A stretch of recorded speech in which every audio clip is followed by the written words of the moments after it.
Habari za wakati huu ndugu zangu kote nchini Tanzania. Assalamu alaikum, tumsifu Yesu Kristo na Bwana wetu Yesu Kristo asifiwe. Asanteni sana kwa kuendelea kusimama imara, kuipenda nchi yetu kama ambavyo mwalimu alisema tuipende nchi yetu kama ambavyo tunawapenda mama zetu.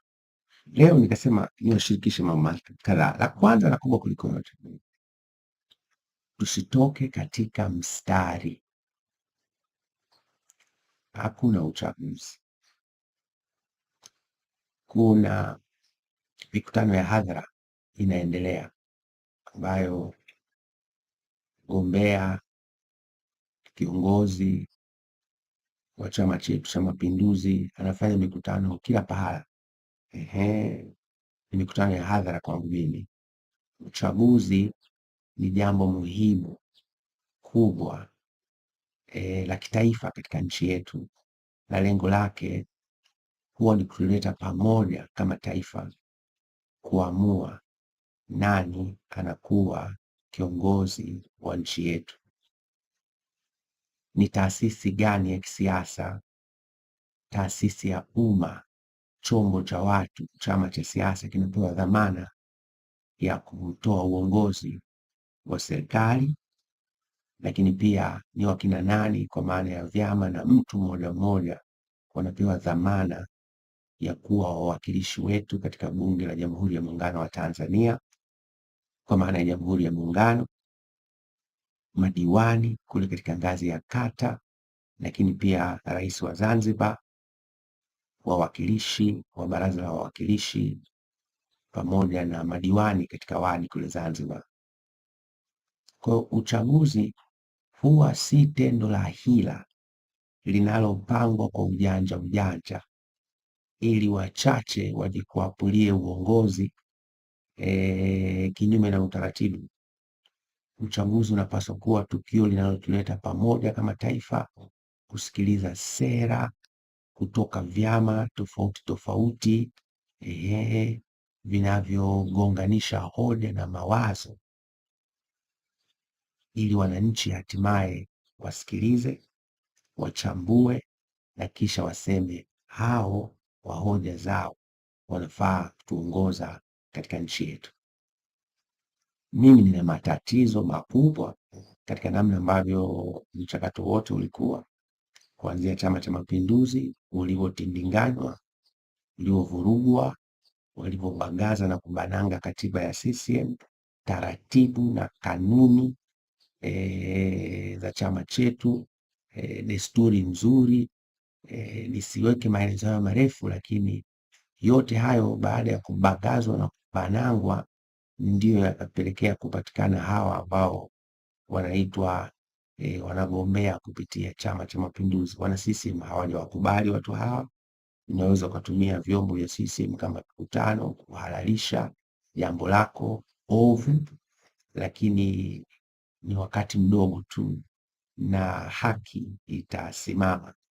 Lakini kikubwa, kwa sababu tunaye rais kwenye nchi hii ambaye ni Samia Suluhu Hassan, mimi niendelee kusisitiza ana jukumu la kulileta taifa pamoja. Yeye ndio kiongozi wetu mkuu mpaka sasa hivi, na anapoona taifa limegawika ni jukumu lake kulileta taifa pamoja, ili sote tusimame pamoja katika nyakati muhimu kama hizi, na yeye awe mstari wa mbele kutuepusha kwa kutoa uongozi katika namna yoyote ya mgawanyiko unaweza kutokea katika nchi yetu. Yote haya hayajafanyika. Uchaguzi umekuwa kioja, umekuwa kiini macho. Hata wale ambao tunaweza tukasema ndio kama wapinzani hivi, kiongozi wao mfungwa gerezani, anaendelea na kesi huko. Chama chake kimepigwa pini kubwa kweli, kisiwezi kufanya hata siasa katika nchi yetu katika msingi wa haki. Hili halikubaliki. lakini nchi imegawika, watu wanasikitika, watu wana huzuni kubwa. Lakini viongozi wa Chama cha Mapinduzi ni kama wameshupaza shingo, na hii inatupeleka kwenda kiwango kingine cha kusema watu hawa sio tu wanatakiwa kukataliwa, hatutakiwi kutoa ushirikiano, ikiwemo kuto kuhalalisha haramu wanaoifanya sasa hivi. Hivyo ni muhimu kwa kila mtu kufahamu. Mimi nasema kuto kushiriki uchaguzi ndio kitakuwa kitendo kitakatifu cha kuto kutoa uhalali kwa watu wenye dhamira mbaya na nchi yetu. Nilipenda hili nianze nalo vizuri sana. Leo nitaka niwasimulie mambo kadhaa. Moja, na nitakuwa nimepiki mambo mengi kusema nilikuwa na tafakari sana, nawasikiliza maoni yenu. Mwingine anasema bwana fanya iwe shule, wengine wanasema hapana, tuzungumzie mambo ya watu, na muda hautoshi, kwa nitakuwa nachanganya. Hivi mkisikiliza mgombea wa CCM amekuwa akitoa orodha ya vitu vya kufanyika, vitu ambavyo mkuu wa wilaya anaweza akafanya, vitu ambavyo mkurugenzi wa halmashauri anaweza akafanya, vitu ambavyo kwa kauli ya kiongozi mmoja, mkuu wa mkoa, na vikao vikiketi, jambo hilo linafanyika mara moja namna hii. Tunaona mgombea wa urais ndio anazungumza vitu hivi. Mmemwona kule Songea anaahidi mkituchagua soko hili litakamilika, tutajenga soko. Huu ni mwaka 2025. Soko ni jambo dogo sana ambalo kwa sera hizi za CCM linaweza likakamilika ndani ya muda mfupi kabisa na lisisubiri uchaguzi mkuu. Swali la kujiuliza, kama haikuwezekana kuweka soko, ni kitu gani kingine kitawezekana katika miaka mitano inayokuja? Kama haikuwezekana kujenga hizi flyover tuliziahidi mwaka 2020, ni kitu gani kitawezekana katika miaka mitano inayokuja?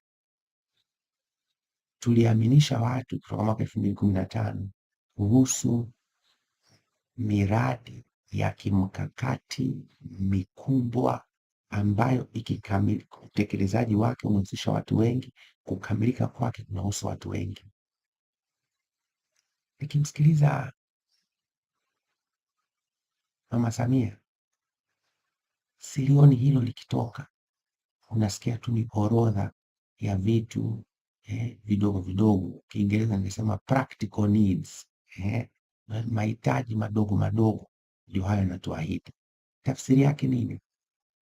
Hawana dhamira ya kweli na ya dhati, na yeye akiongoza kutufanyia mageuzi makubwa katika nchi yetu ya Tanzania.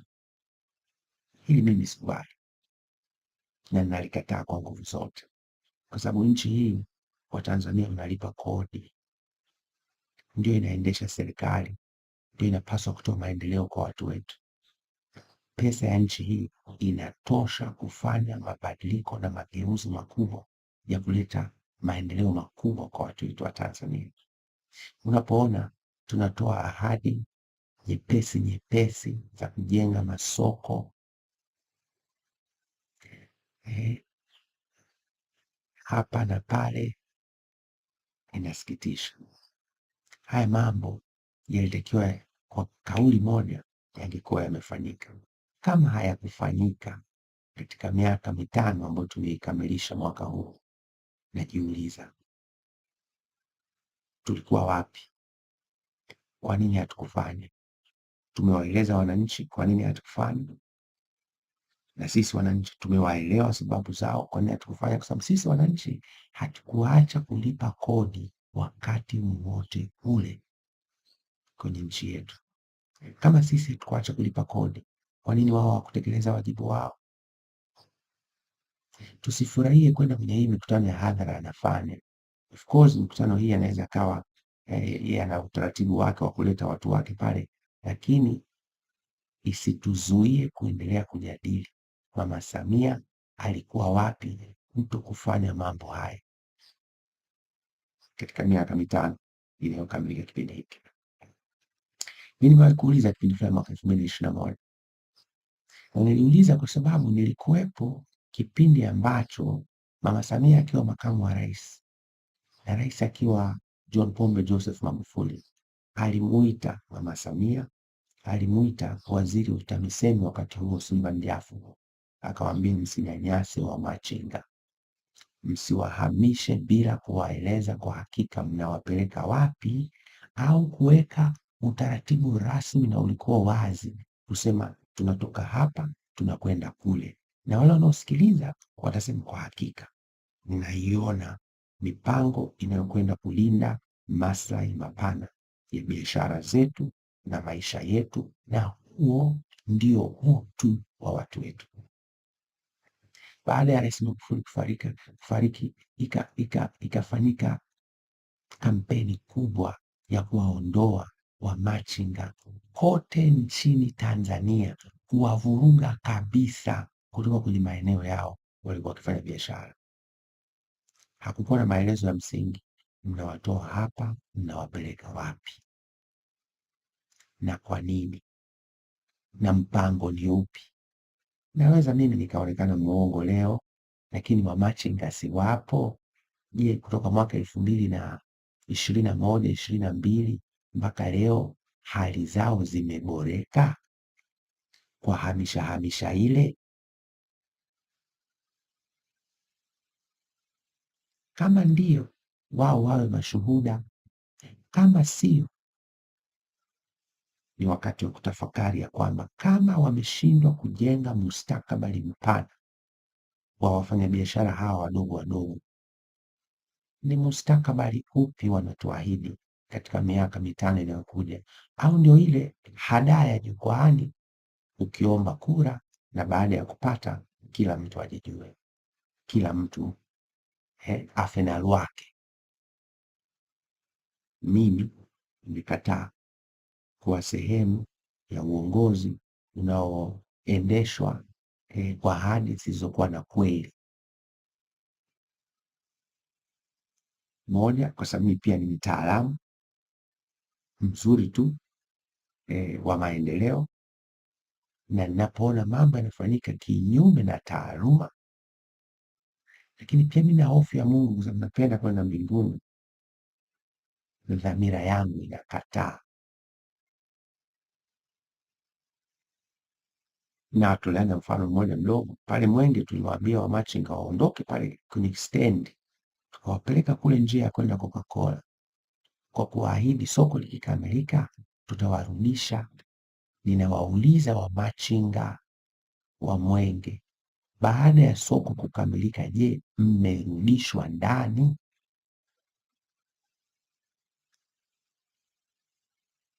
Jibu mko nalo ni ila mimi nikipita, picha ninayoiona si picha ya wamachinga waliorejeshwa, kwa sababu hata kule njia panda ya kwenda Coca-Cola wamachinga bado wako pahala pale, hatari kwa usalama wao na wanunuzi wao wanaokuja. Hili halikubaliki.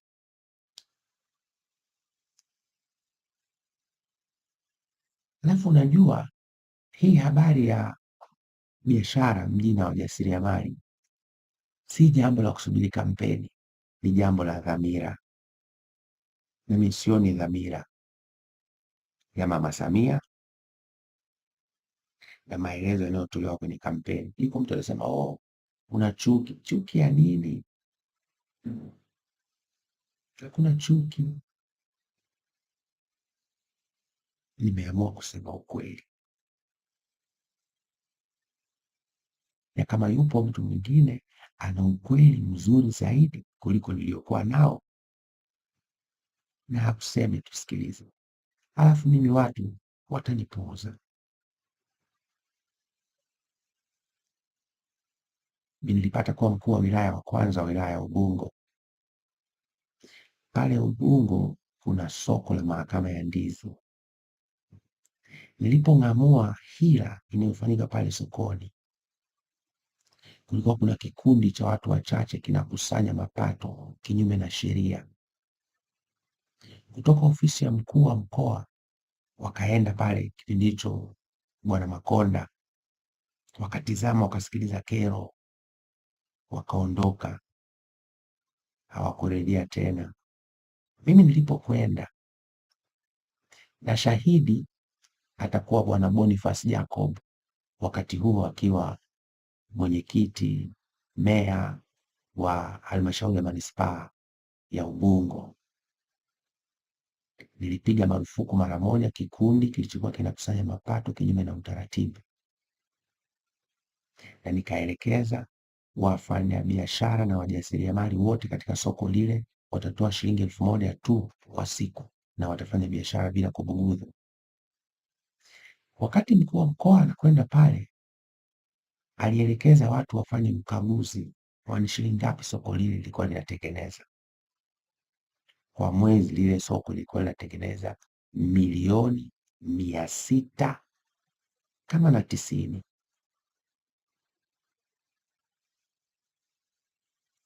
Katika milioni 690, halmashauri ya Kinondoni kabla ya kugawanya ilikuwa inapokea shilingi milioni 3,200,000.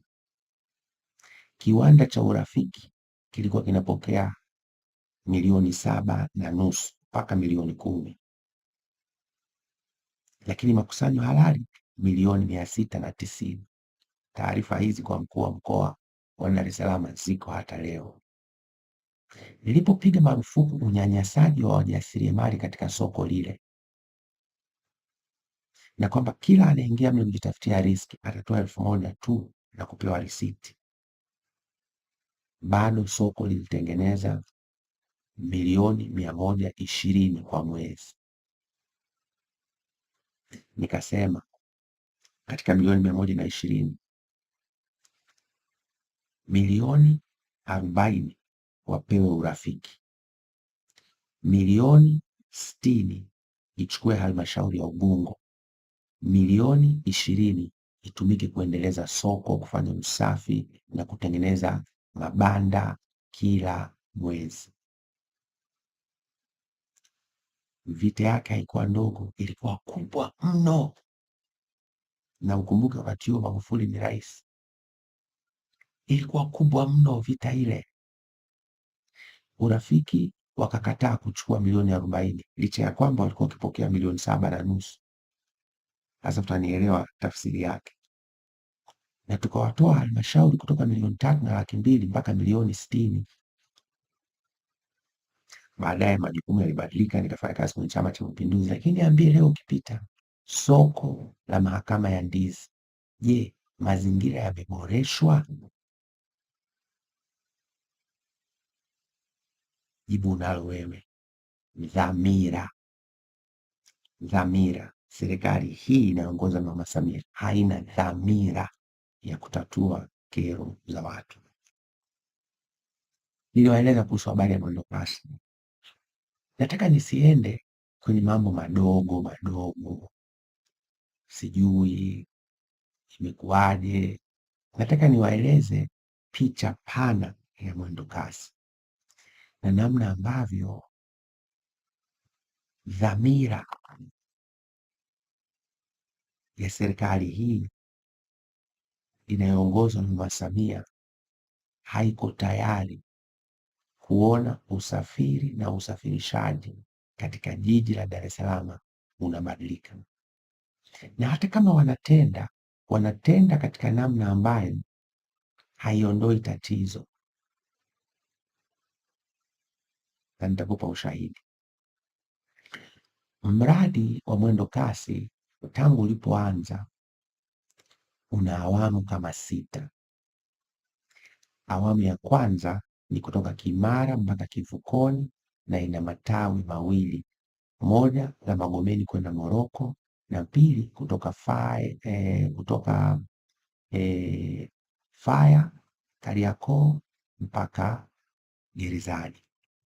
Hiyo inafanya kazi na ndio imekuwa ikichechemea mpaka leo. Awamu ya pili ni kutoka Posta mpaka Mbagala. Awamu ya tatu ni kutoka Posta mpaka Gongo la Mboto. Awamu ya nne ni kutoka Posta mpaka Tegeta. Tegeta pale mbele kidogo Tegeta. Awamu ya tano ni kutoka Mwenge mpaka bandarini ili kufuata barabara ya Mandela, na awamu ya sita ni barabara kule Kigamboni. Sasa ninachotaka kukuambia, mimi nilipata bahati na mshukuru kuwa mwenyekiti wa kamati ya utawala na serikali za mitaa, na ndio inasimamia pamoja na mambo mengine wizara ya ofisi ya Rais TAMISEMI pamoja na DART, hii mamlaka inayosimamia miundombinu na swala zima la mwendo kasi katika jiji la Dar es Salaam.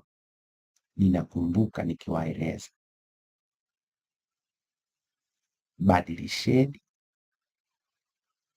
boresheni miundombinu ili tuweke reli nyepesi ya mjini. Uwekezaji wake hauna tofauti kubwa na uwekezaji tuliofanya sasa. Uhai wake ni mrefu kuliko uhai wa uwekezaji wa sasa tunaotumia mabasi. Kwa mfano, uwekezaji wa sasa wa mabasi uhai wake ni miaka kati ya 10 mpaka 15. Ile barabara itaanza kuharibika, na mabasi miaka 7 mpaka 15 uhai wake umeisha. Lakini tukiweka reli rahisi au tram system. Tram ni ile treni nyepesi ndogo ya mjini, uhai wake ni miaka 25 mpaka miaka 40. Najiuliza, kwa nini mpaka leo wazo la kuweka tram, mfumo wa tram, treni rahisi katika jiji la Dar es Salaam unakuja kuonekana kama mpango wa baadaye mwaka 2025? Dhamira. Na hapo ndani kuna watu wanajichomeka, walete mabasi, kusanye nauli, wajua wanachofanya, kwa sababu hata sasa hivi hii mwendokasi sasa hivi inaharibika. Kwa nini? Dhamira haipo. Ndio maana pesa wanakusanya na huduma ni mbovu. Pesa wanakusanya na ukarabati wa mabasi hawafanyi. Pesa wanakusanya na bado wanazongana namna hata ya kugawana mapato, na hiyo ni pesa inayokusanywa, ile tunayoiona. Inayopotea huenda ni kubwa zaidi. Wanakusanya wastani wa bilioni 3 kwa mwezi, na bado mabasi ni mabovu, hayatoshi, na miundombinu inachoka kadiri muda unavyokwenda. Wako wameonyesha mfano nchi kama ya Ethiopia, wana reli ya mjini nzuri sana na inatumia umeme. Nimepiga hesabu, ukiangalia awamu ya kwanza, ya pili, ya tatu na ya 4, pesa ambayo imekuwa committed ni zaidi ya bilioni $1. Hii ni wastani wa trilioni 2 na bilioni 500. Kiwango hicho hicho kingeweza kutupatia mfumo wa treni rahisi ya mjini ambayo haihitaji kubadilisha magurudumu, haihitaji kubadilisha alternator, haihitaji kumwaga oil ya mabasi na mambo kama hayo. Matokeo yake mwaka 2025 bado nasikia tunaingia mkataba na kampuni ya kutoka Uarabuni, Abu Dhabi, ituletee mabasi 299. Mabasi tena 2025. Mfumo mzuri wa usafirishaji, mabasi huwa yanatumika katika barabara zinazolisha kwenye reli nyepesi, tram. Kwa mabasi yangekuwa yanatoka Mwenge mpaka Ubungo, Ubungo mpaka Tazara, Tazara mpaka airport, airport Majumba Sita, Majumba Sita Kinyerezi, Kinyerezi, mnielewa, tunafika mpaka wapi? Mbezi Mwisho, kituo kikuu cha mabasi, na pale reli itakuwa inapita. Ingawa kwa sasa hivi reli itakuwa inaishia Kimara, lakini kwa maana hiyo, then mabasi yangeendelea kutoka Mbezi Mwisho mpaka Mbezi ya Chini pale kwenye hospitali ya Masana, alafu kutoka pale tungeunganisha tena mabasi yangeteremka mpaka Mbezi ya Chini kabisa, barabara ile ya Kawawa, Old Bagamoyo Road. Mabasi ya mwendo kasi yangetoka kutoka Kinyerezi yangeshuka mpaka Segerea mwisho mpaka unakuja hapa Tabata relini.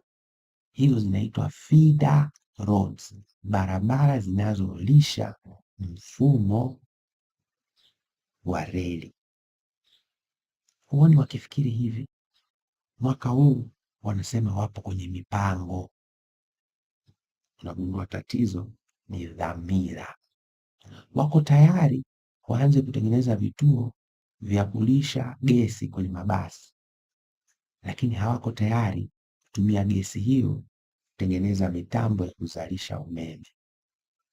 Unagundua kama si ufinyu wa maono, dhamira, makusudi, hawataki tupige hatua. Lakini kwenye mwendo kasi utagundua mtifuano unaotokea pale ni wa kufanya uamuzi, tena sio wa rais, waziri tu. Kauli hii moja na mgogoro umeisha, lakini matokeo yake unaona kila mtu pale ni kama ni mnufaika. Ni mnufaika. Nani anaruhusu wakaweke karakana Jangwani, mahali ambapo unajua maji hujaa?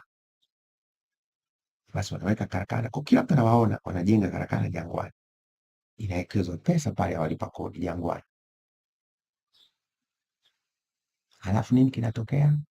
Mafuriko yanakuja, yanaharibu mabasi yote yaliyopakiwa pale. Hatuni mtu kuwajibishwa. Waziri mkuu anaona, makamu wa rais anaona, ndo anahusika na mazingira, rais anaona ndo na dhamana ya nchi. Hakuna anayechukua hatua. Hawa watu hawamaanishi kutuletea maendeleo kwenye nchi yetu. Leo unaleta mabasi mengine 299. Nauliza, nimewaambia kwa bilioni $1 tungeweza kutengeneza mfumo wa tram Dar es Salaam kwa kutumia phase hizi ya kwanza, ya pili, ya tatu, ya nne, kwa muundombinu uliokuwepo na maboresho madogo. Tutaongeza substations, mifumo ya umeme, basi tungaliweza kuwa na mfumo wa treni mkubwa zaidi Afrika baada ya Ethiopia. Kwa bilioni $1 au trilioni 2 na bilioni 500. Inataka uongozi, haitaki bla bla. Inataka dhamira ya kweli na ya dhati ndani ya moyo wa kiongozi mkuu anayetuongoza, anayekuwa na maono. Maono ni yale mambo makubwa mazuri ambayo mkuu wetu anayaona mbele, na akieleza anatushawishi kumuunga mkono.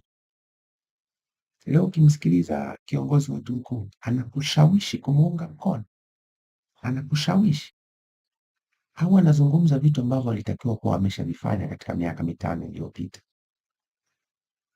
Tafakari, ipende nchi yetu Tanzania, tunayo hii tu.